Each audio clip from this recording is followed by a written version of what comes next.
ದೇಹಕ್ಕೆ ಎಲ್ಲನೂ ಇಂಪಾರ್ಟೆಂಟ್. ಅದರಲ್ಲಿ ಆ್ಯಂಟಿ ಡಯಾಬಿಟಿಕ್, ಆ್ಯಂಟಿ ಹೈಪರ್ಟೆನ್ಸಿವ್, ಆ್ಯಂಟಿ ಅಲ್ಸರ್, ಆ್ಯಂಟಿ ಇನ್ಫ್ಲಮೇಟ್ರಿ ಇರುವಂಥ ಅಂಶಗಳಿರುವಂಥ ಫುಡ್ ಇನ್ನೂ ಇಂಪಾರ್ಟೆಂಟ್.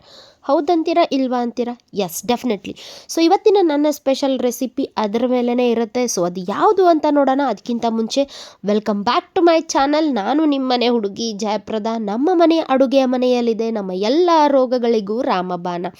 ನಾವು ಮಾಡೋ ಅಡುಗೆ ರೀತಿ ನೀತಿ, ಯಾವ ಟೈಮಲ್ಲಿ ಯಾವ ಆಹಾರ ಪದ್ಧತಿನ ಎಷ್ಟು ಕ್ವಾಂಟಿಟಿಯಲ್ಲಿ ತೊಗೊತಾವಿದ್ದೀವಿ ಅನ್ನೋದು ನಮ್ಮ ದೇಹದ ಆರೋಗ್ಯ ಸ್ಥಿತಿ ಮೇಲೆ ಡೈರೆಕ್ಟಾಗಿ ಇಂಪ್ಯಾಕ್ಟ್ ಆಗುತ್ತೆ. ಅದಕ್ಕೆ ನಾವು ಮಾಡೋ ಆಹಾರ ತಿನ್ನೋ ಪದ್ಧತಿನ ಸುಧಾರಿಸ್ಕೊಂಡ್ರೆ ಡೆಫಿನೆಟ್ಲಿ ನಮ್ಮ ಹೆಲ್ತಲ್ಲಿ ಆರಾಮಾಗಿ ನಾವು ಚೇಂಜಸ್ನ ಕಾಣ್ಬೋದು. ಅನ್ಹೆಲ್ದಿ ಲೈಫ್ ಸ್ಟೈಲಿಂದ ಹೆಲ್ದಿ ಲೈಫ್ ಸ್ಟೈಲ್ ಕಡೆ ಮುಖ ಮಾಡ್ತಾ ಅನ್ಹೆಲ್ದಿಯಾಗಿರೋರೆಲ್ಲನೂ ಹೆಲ್ದಿಯಾಗೋದು ನಾವು ಮಾಡೋ ಅಡುಗೆಯಲ್ಲೇ ಇದೆ. ಸೊ ಹಾಗಾದರೆ ಪ್ರತಿಯೊಂದು ದಿನ ಎಣ್ಣೆ ಇಲ್ಲದೆ ಆರೋಗ್ಯಕರ ಅಡುಗೆಗಳನ್ನು ಯಾವ ರೀತಿ ಮಾಡಬೇಕು, ಅದರಿಂದ ನಮ್ಮ ದೇಹದ ಮೇಲೆ ಯಾವ ರೀತಿಯಾದಂಥ ಪರಿಣಾಮಗಳು ಬೀರುತ್ತೆ ಅನ್ನೋದು ನಾನು ನನ್ನ ಚಾನಲಲ್ಲಿ ನಿಮಗೆ ತೋರಿಸ್ತೀನಿ. ನೀವು ಇದನ್ನು ಅಳವಡಿಸ್ಕೊಳ್ಳೋದ್ರಿಂದ ನನ್ನ ಥರನೇ ನಿಮ್ಮ ಆರೋಗ್ಯದಲ್ಲಿ ಕೂಡ 100% ಸುಧಾರಣೆ ಆಗುತ್ತೆ. ಸೊ ಹಾಗಾದರೆ ಇವತ್ತಿನ ಸ್ಪೆಷಲ್ ರೆಸಿಪಿ ಯಾವುದಪ್ಪ ಅಂತ ಅಂದರೆ ಹೀರೆಕಾಯಿ ಭರ್ತಾ. ಅದನ್ನು ಯಾವ ರೀತಿ ಮಾಡೋದು, ಅದಕ್ಕೆ ಬೇಕಾಗಿರೋ ಇಂಗ್ರೀಡಿಯೆಂಟ್ಸ್ ಯಾವುದು ಅಂತ ನೋಡೋಣ ಬನ್ನಿ. ನಾನಿಲ್ಲಿ 2 ಎಳೆ ಹೀರೆಕಾಯಿನ ತೊಗೊಂಡಿದ್ದೀನಿ. ಮೇಲೆ ಸ್ವಲ್ಪನೇ ನಾರು ಬಿಡಿಸಿದ್ದೀನಿ, ಪೂರ್ತಿಯಾಗಿ ಬಿಡಿಸಿಲ್ಲ. 2 ಈರುಳ್ಳಿ, 2 ಟೊಮ್ಯಾಟೊ, 2 ಗಾರ್ಲಿಕ್ ಅಥವಾ ಬೆಳ್ಳುಳ್ಳಿ ಮತ್ತು 4 ಹಸಿಮೆಣಸಿನ್ಕಾಯಿನ ತೊಗೊಂಡಿದ್ದೀನಿ. ಫಸ್ಟಿಗೆ ನಾನಿಲ್ಲಿ ಪ್ರತಿಯೊಂದನ್ನು ಗ್ಯಾಸ್ ಮೇಲೆ ಬೇಯಿಸ್ಕೊತಾ ಇದ್ದೀನಿ, ಅಂದರೆ ಸುಟ್ಕೊತಾ ಇದ್ದೀನಿ. ಇಲ್ಲಿ ಯಾವುದೇ ರೀತಿ ಎಣ್ಣೆ ಹಚ್ಚಿಲ್ಲ, ಡೈರೆಕ್ಟಾಗಿ ಸುಡ್ತಾ ಇದ್ದೀನಿ. ಸೊ ಇವೆಲ್ಲ ಇಂಗ್ರೀಡಿಯೆಂಟ್ಸ್ ಸುಡೋದನ್ನ ನೀವು ವಿಡಿಯೋದಲ್ಲಿ ನೋಡ್ತಾ ಇದ್ದೀರಾ. ಅದ್ರ ಜೊತೆಗೆ ನಾನು ನಿಮಗಿಲ್ಲಿ ಅದರ ಬೆನಿಫಿಟ್ಸ್ನ ಹೇಳ್ತಾ ಹೋಗ್ತೀನಿ. ಸೊ ಫಸ್ಟಿಗೆ ಬಂದುಬಿಟ್ಟು ಹೀರೆಕಾಯಿ ಬೆನಿಫಿಟ್ಸ್ನ ಹೇಳ್ತೀನಿ. ಹೀರೆಕಾಯಿ ಬಂದುಬಿಟ್ಟು ಆ್ಯಂಟಿ ಡಯಾಬಿಟಿಕ್, ಆ್ಯಂಟಿ ಹೈಪರ್ಟೆನ್ಸಿವ್ ಮತ್ತು ಆ್ಯಂಟಿ ಅಲ್ಸರ್, ಆ್ಯಂಟಿ ಇನ್ಫ್ಲಮೇಟ್ರಿ ಆಗಿರುತ್ತೆ. ಅಂದರೆ ಇದನ್ನು ಡಯಾಬಿಟಿಕ್ನ ಕಡಿಮೆ ಮಾಡೋಕ್ಕೋಸ್ಕರ ಇದರಲ್ಲಿರೋ ಜ್ಯೂಸನ್ನ ಎಕ್ಸ್ಟ್ರಾಕ್ಟ್ ಮಾಡಿ ಕೂಡ ಡಯಾಬಿಟಿಕ್ ಪೇಷಂಟ್ಗಳಿಗೆ ಕೊಡ್ತಾರೆ. ಮತ್ತು ಇದರಲ್ಲಿರುವಂಥ ಪೊಟ್ಯಾಷಿಯಮ್ ಕಂಟೆಂಟ್ ಜಾಸ್ತಿ ಇರೋದ್ರಿಂದ BP ಇರುವಂಥವ್ರಿಗೆ ಕೊಡ್ತಾರೆ. ಅಲ್ಸರ್ ಏನಾದರೂ ಇದ್ದರೂ ಅವ್ರಿಗೆ ಇದ್ರ ಜ್ಯೂಸಸ್ನ ಮಾಡಿ ಕೊಡ್ತಾರೆ.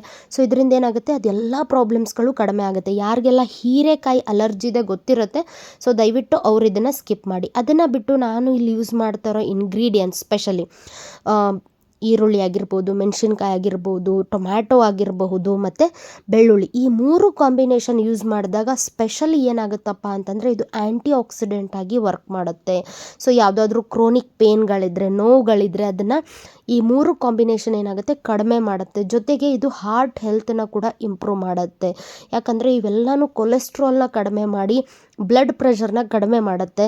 ಸೊ ಇದರಲ್ಲಿ ಟ್ರೈಗ್ಲಿಸರೈಡ್ಸ್ಗಳು ಜಾಸ್ತಿ ಇಲ್ಲದೆ ಇರೋದ್ರಿಂದ ಏನಾಗುತ್ತೆ, ಕಾರ್ಡಿಯೋವೆಸ್ಕ್ಯುಲರ್ ಹೆಲ್ತ್ಗೆ ಕೂಡ ಈ ಕಾಂಬಿನೇಷನ್ ಆಫ್ ಫುಡ್ ತುಂಬಾ ಇಂಪಾರ್ಟೆಂಟ್ ಆಗುತ್ತೆ.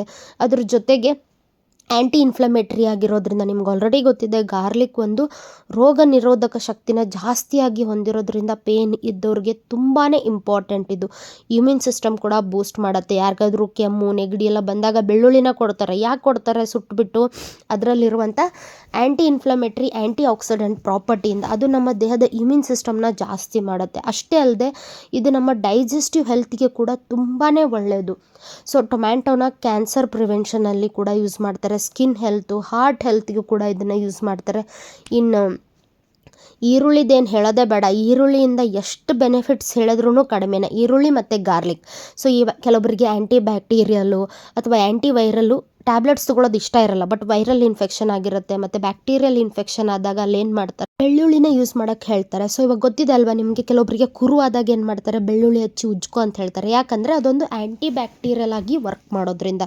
ಸೊ ಈ ಥರ ಎಲ್ಲ ಪದಾರ್ಥಗಳನ್ನು ನಾನು ಸುಟ್ಕೊಂಡ್ಬಿಟ್ಟು ಸ್ವಲ್ಪ ಇದನ್ನು ತಣ್ಣಗಾಗಕ್ಕೆ ಬಿಟ್ಟಿದ್ದೀನಿ. ಮತ್ತು ಈ ಟೇಸ್ಟ್ ಏನಿದೆಲ್ಲ ಸಖತ್ತಾಗಿರುತ್ತೆ. ನಾವೆಲ್ಲ ಬದನೆಕಾಯಿ ಭರ್ತಾ ತಿಂದಿರ್ತೀವಿ, ಇದೊಂದು ಸತಿ ಟ್ರೈ ಮಾಡಿ, ಸಖತ್ತಾಗಿರುತ್ತೆ. ಇದಕ್ಕೆ ನಾನು ಅಚ್ಕಾರದ ಪುಡಿ, ಧನಿಯಾ ಪುಡಿ, ಜೀರಿಗೆ ಪುಡಿ, ರುಚಿಗೆ ತಕ್ಕಷ್ಟು ಉಪ್ಪು, ಸ್ವಲ್ಪ ಅರಿಶಿನ ಕೂಡ ಯೂಸ್ ಮಾಡಿದ್ದೀನಿ. ಇವಾಗ ಏನು ಮಾಡೋಣ ಅಂದರೆ ಈ ಸುಟ್ಟಿರೋ ಒಂದೊಂದೇ ಐಟಮ್ಸ್ನ ಕುಟ್ಟೋ ಕಲ್ಲಲ್ಲಿ ಹಾಕಿಬಿಟ್ಟು ನಿಧಾನಕ್ಕೆ ಒಂದೊಂದಾಗೇ ಜಜ್ಜೋಣ.